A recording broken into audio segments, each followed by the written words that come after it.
Kamusta mga kapogi? Nandito na naman tayo upang magbahagi ng isang video sa ating buhay. At ang video ang ibabahagi natin ngayon mga kapogi ay nang makagawa si Curtis Wonderboy ng isang record mga kapogi. Opo mga kapogi, record po yan na wala pang nakakagawa kundi siya pa lang siguro. At ayan nga po, yung record na yan ay ang gupitan siya ng 2 tao ng sabay. At ang isa nga po dyan mga kapogi ay ang nakapula. At kitang-kita nyo naman, yung naggugupit na nakapula ay napaka-pogi po talaga niyan.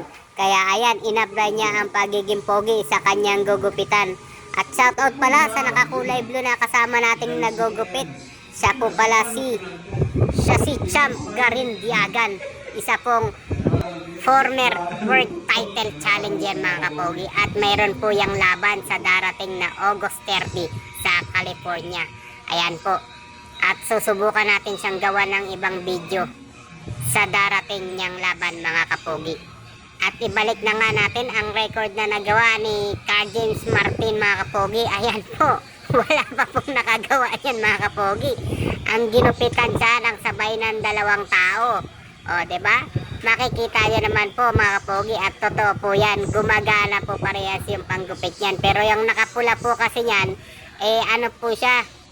Siya po kasi ang foreman sa project na yan, sa paggugupit na yan. At laborer niya po si Champiagan. Kaya ayan, taga-turo lang, taga-silip kung may kulang at may mali. At ayan, pasipat-sipat po yung nakakulay pula na yan mga kapogi.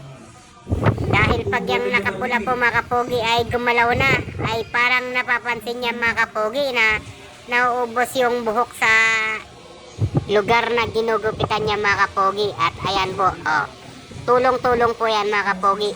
Mas maganda kung ang isang bagay kung pinagtutulungan ng maraming tao. Mabilis matapos at maganda ang resulta. At ayan nga po, nagpalit pa po sila ng razor mga kapogi para mas maganda daw. At pangiti-ngiti pa yung ginugupitan natin mga kapogi.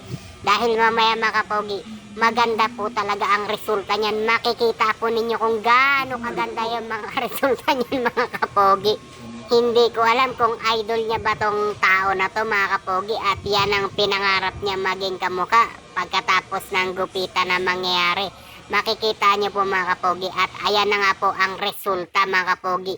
Yan po ang resulta ng kanyang gupit.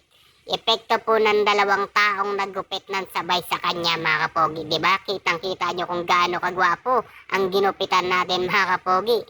Idol niya daw kasi yan mga kapogi. Kaya ayan na nga po. Napakagwapo, napakatinis.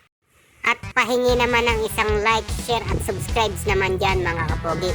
At abangan ang marami pa nating video mga kapogi.